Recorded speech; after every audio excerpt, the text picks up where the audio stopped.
bwalo lime.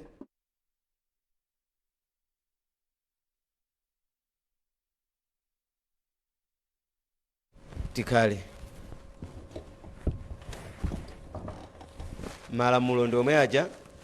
Pamene nkhani ikukambidwa simuyenera kuti foni zanu zilile muno, choncho foni zikhale ku silent kapena kuzimitsa kumene, chifukwa foni ikalira muno bwalo lidzakulipitsani chindapusa.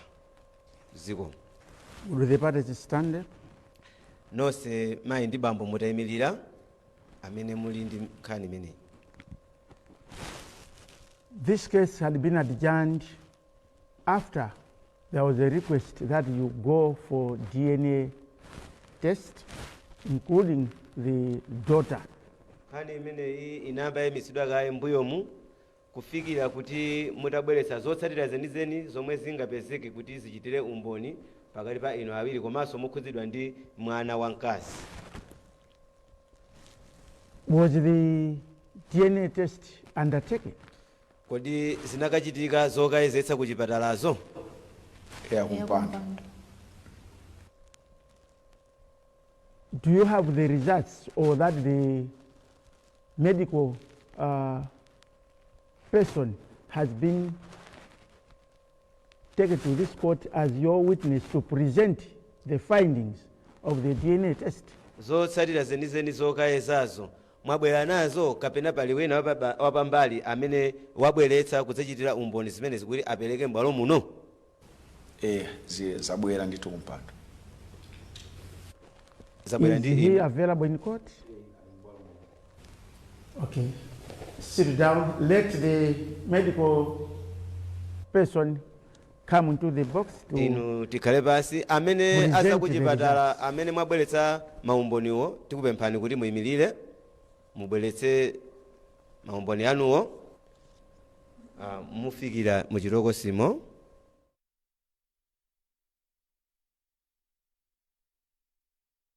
Malo wamo ndi muchitokosimo tikupemphani kuti mukweze mkono wanu wa dzanja lamanja ndipo mutsatira zimene ine nditi ndikuwuzeni. Ndikulumbira kwa Mulungu wa mwambamwamba kuti umboni umene ndipereke pano ukhala woona siwinanso ayi koma oona okhaokha. Zikomo mutsitsani mkono. Ine ndi Dr. Chiswe Bengo amene ndimagwira ntchito ku Bells Private Hospital. Tinalandira ntchito kuchokera kwa bambo Mwihako yokhudza DNA. Ife ndi chipatala chathu zipangizo zoti tikanagwira ntchitoyi tilibe. Choncho tinatumiza ntchitoyi kwa anzathu ku South Africa, chipatala cha Barrington Hospital, kumene kuja anatigwirira ntchito pa 25 August. Munthu amene anagwira ntchito labu technician ndi Herbert Moya. Itagwidwa ntchito icha zotsatira zafika kwathu kuno Sabata yapita, kutanthauza kuti papita wiki imodzi. Zotsatirazi ndabwera nazo m'bwalo lino ndipo nzosamasula. Ndi mmene mukuyionera uniform iyi ndiyosamasula paliponse. Choncho ndimasula uniform iyi m'bwalo lino kuti tonse tionere limodzi.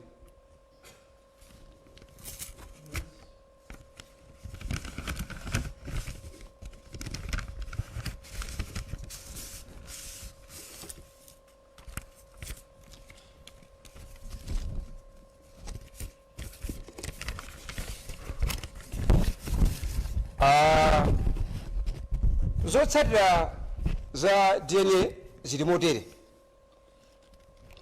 Atagwira ntchito anzathu atayesa bambo James Mwihako ndi Karen Mbalira. zikuonesa kunena kuti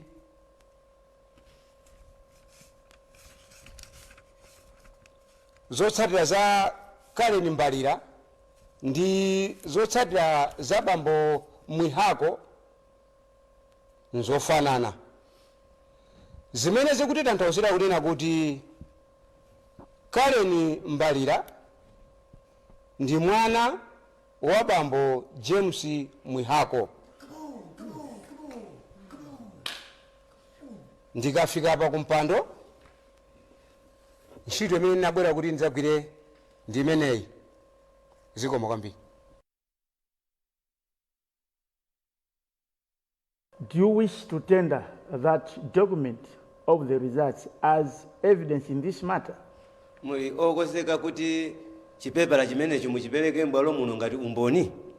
Ndichoncho kumpando.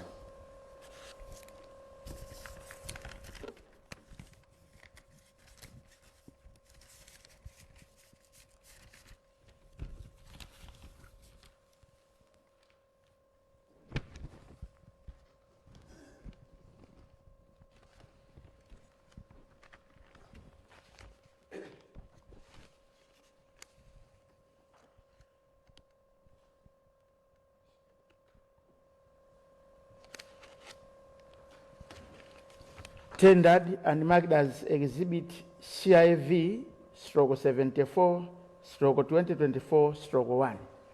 Chaperekedwa choncho chipepala ichi ngati umboni weniweni umene abwera nawo akuchipatala. Anything more to say? Mwina kuteka azatu akuchipatala muli ndi zina zake zoti mungawonjezere kapena kunenapo? Ayi kumpando. Stand up, plaintiff. Odandaula tayimirani. Any questions to the witness? Kuteka kuti muli ndi funso mwina kuwafunsa abweretsa zotsatirawo. Sit down. Khalani.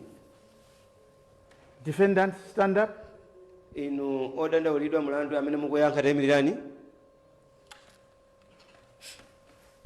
Any questions to the witness? Mwina funso kwa awaza chipatala. Ayi kumpando ndilibe funso. Sit down. Khalani. Dr. Chiswe Bengo, thank you very much Dr. Chiswe Bengo, zikomo kwambiri that you came. kuti to munafika testify. kudzachitira umboni. You can go and sit down. Mukoza kuchokamo chilokosi mukakhale pamene munakhala.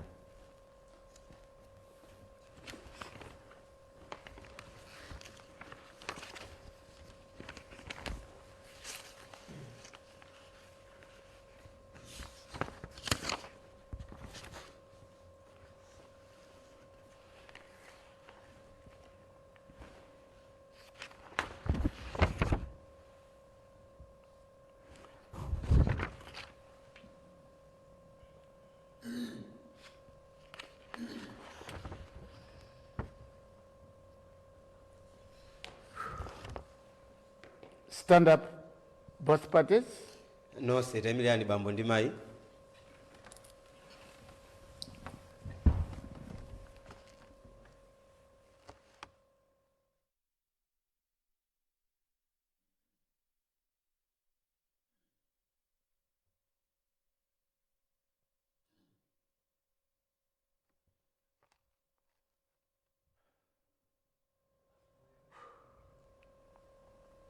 Mr.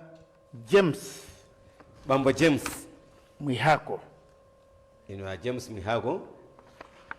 Kumpando.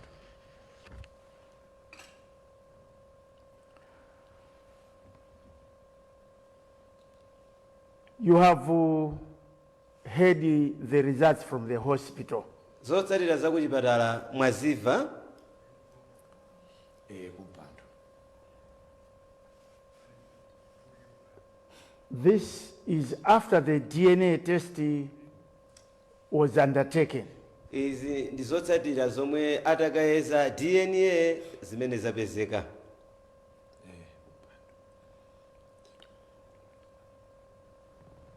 It is in the medical evidence that there is positivity between you and this daughter called Karen Mbalira. izizi ndi zotsatira zomwe zakachitika kumene kuja kuti inuyo nthupi lanu zonse za inuyo zikufanana ndi mwanayo zomwe zikuchitira umboni kuti Karen ndi mwana wanudi. It appears to this court zikuoneka m'bwalo muno that there is willingness in you to forgive and move forward for the sake of your daughter now. zikuoneka ndithu kuti pali kufunitsitsa komanso chisangalalo choposera kuti inuyo mwanayo mutakhala naye kumusamalira kuchokera mu tsiku la lero lino mpaka na kalekale.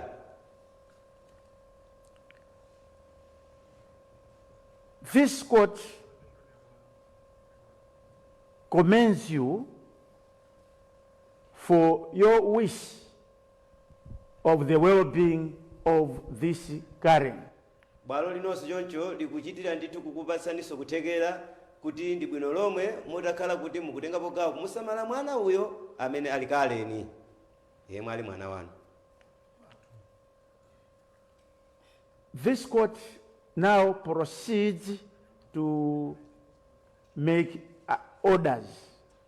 choncho bwalo lino tsopano likupitirira kuti liyike ndondomeko. In the first place, Wayambirira this court would like to indicate that a child has to be supported by his or her parents. pakuyenera kuti payambira penipeni mwanayo alandire chisamaliro chochokera kwa amayi ngakhalenso abambo amene muli makolo.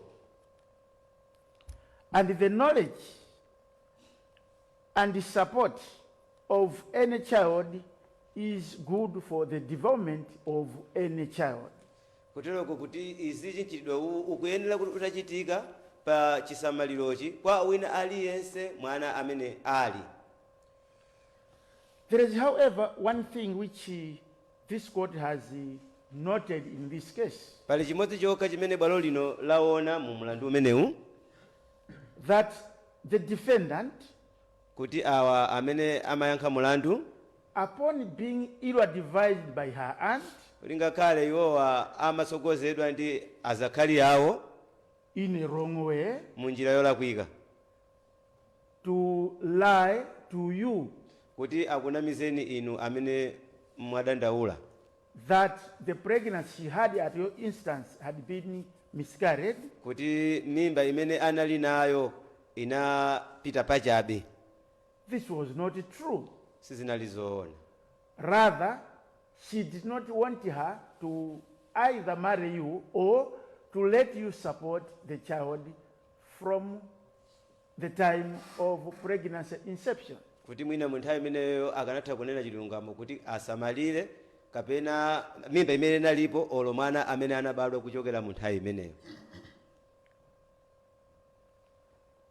According to the law, the Child Care Protection and Justice Act of 2010, potsatira ndondomeko ndi malamulo a chisamaliro cha mwana wang'ono kuchokera mu 2010, the parents of the child have a responsibility to makolo support their child. makolo a mwana muli ndi udindo waukulu omusamalira mwanayo.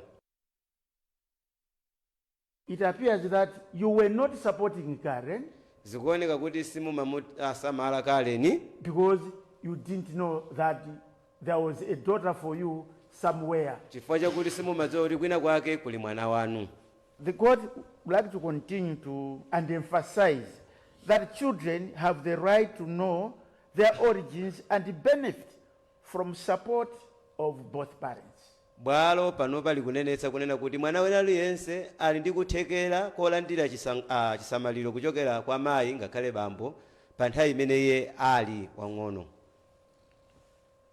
Parents have to put all their other issues and prioritize the best interest of their children. makolo ali ndi ntchito ndipo ndi kuthekera kopereka chisamaliro komanso chinthu chimene chili chopambana choyenera kwa ana awo. Honest communication and cooperation between parents are essential in providing a good environment for the children. ndizofunika komanso zopambana kuti ugwirizano wa makolo pamodzi mayi ndi bambo uchitike kuti mwana kapena ana alandire kuthekera kwenikweni kwa chisamaliro. The other thing this court has noted is that china this chimene child chimene bwalo lino laona pa mwanayu should not have been called Karen Mbalira. sakuyeneranso kutchulidwa Karen Mbalira. This is the daughter of James Mwihako. amene ndi mtsikana wa bambo James Mwihako. I believe that the Mbalira name is on the side of the defendant. ndipo zikuonetsera dzina limene limatchedwa Mbalirali anangolipanga ndi lokhudzana kwa amayiwa. The Mbaliras did not father this child. Ambaliratu sabambo antsikana amene. This child is of James Mwihako. Mtsikana amene ndi wa bambo James Mwihako. And she should have been known as Karen James Mwihako. ndipo akuyenera kutchulidwa dzina lakuti Karen Mwihako. Children should not just be changed names anyhow, ana atu samangosinthidwa mayina mwa njira ina iliyonse ayi. as if they have been legally adopted. kuti kaya ngakhale kuti mwina anangotengedwa ndi ena ake.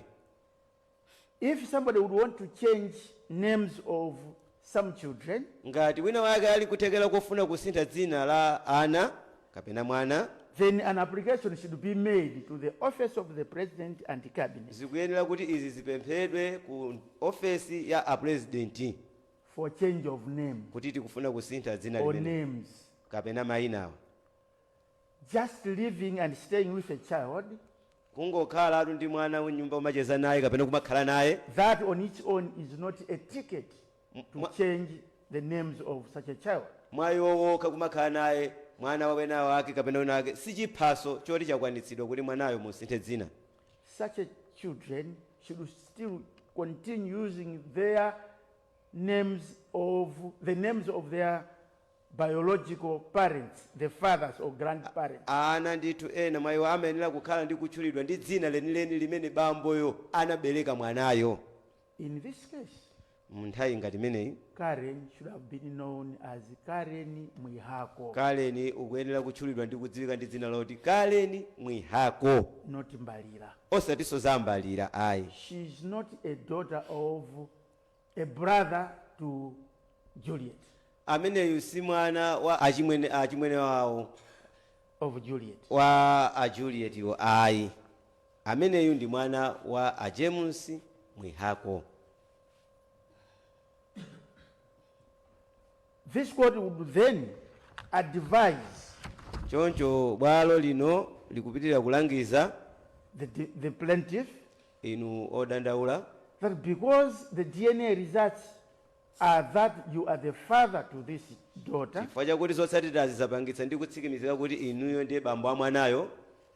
this court makes a general order that if she is in school or in college, you support her in order to do well in school. pakuti zonse zotsatirazi zachitira umboni kuti inu ndinu bambo wake amwanayo, choncho muli ndi ufulu ndi udindo waukulu woti mumuthandizire mwanayo kaya ali ku college kaya ndi primary school kaya ndi secondary school, kuti china chilichonse munchitire yeyo kufikira pa nthawi yoti wathana naso. I am aware that you may not have been supporting this child in the past ndikukhulupirira kuti mbuyo niwo mukaleta kusamalira mwanayo kuno lomwe, because you didn't know that you have a child until Karen came over to locate you choncho and trace you. chifukwa chakuti panalibe kudziwa kuti muli ndi mwana kufikira pokhapokha Karen anayesetsa kukusakasakani mpaka nakukupezani.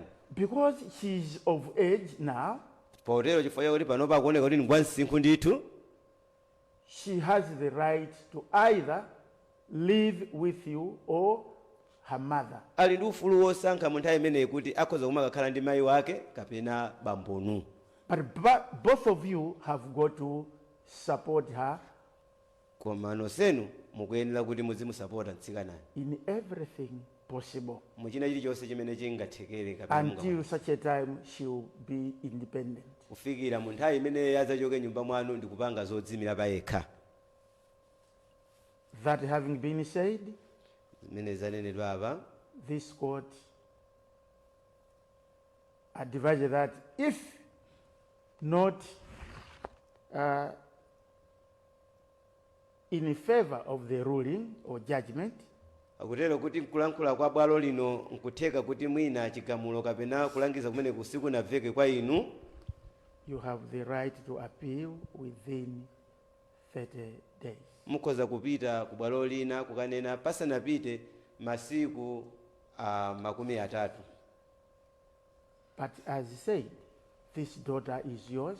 Koma ngati tanenera kunena kuti mwana uyu ndi wanu. It's just unfortunate that Juliet had the courage to lie to you because of ill advice of her aunt. Zongomvetsa chisoni kuti mayi wa Juliet anakhala nako kuthekera kokuna mizani pakutsatira upangiri wabodza wochokera kwa azakhali wawo. That having been said, zomwe zanenedwa, this case has been concluded nkhani iyi mlandu wathera pamenepa as per the finding that this daughter belongs to the plaintiff. monga taona kuti pathero pa zonse zapezeka ndithu umboni okwanira kuti mwana uyo ndi wa abambowa, She is of age ndi wa msinkhu ameneyu, and she has the right to live with her parents. ali ndi ufulu wosankha ndithu kukakhala ndi makolo ake. If they are not staying together, ngati sakukhalira limodzi anthuwa, she can live with the father or mother. akhoza kukakhala ndi abambo kapenanso amayi kusankha But kwake. the most important thing is that you have to support this child chofunika kwambiri panosenu ndi choti Mulungu amuthandizira mtsikanayo until the time she will be independent. kufikira pa nthawi imeneyo azakhale odzimira payekha. This is the order of this court. imeneyo ndiyo ndondomeko yochokera kuno kukoti. There will be no specific order. You support the child generally. sitithaso kuikweruza kapena kuti tiyike magawo kuti muzimuthandiza motero, koma pakungoyenera kuti mungomuthandiza muzina zilizonse zofunikira If mwana. you do not do that, ngati simupanga choncho, this daughter, because she's of age, can sue you directly. mtsikanayo ngati simumupatsa thandizo lina lililonse potiso akuoneka kuti ndi wansinkhu, akhoza kukakusumirani. Jemupepa. If not in favor of the ruling by this court, mwina nkutheka kuti simunasangalatsidwe nacho chigamulo cha bwalo lino, you have the right of appeal within 30 days. muli ndi ufulu wopitanso kukasuma kwina pasanathe masiku sate. Since we have other cases, choncho chifukwa choti ndi milandu inanso yoti iweruzidwe, this court is adjourned for other cases. bwalo lino likuyimitsidwa kufikiranso titalowanso mu milandu ina, But for this case, koma pa mulanduwu this is the conclusion of the case. mpamathero pa mulanduwu. alo time Jemupepa, jemu.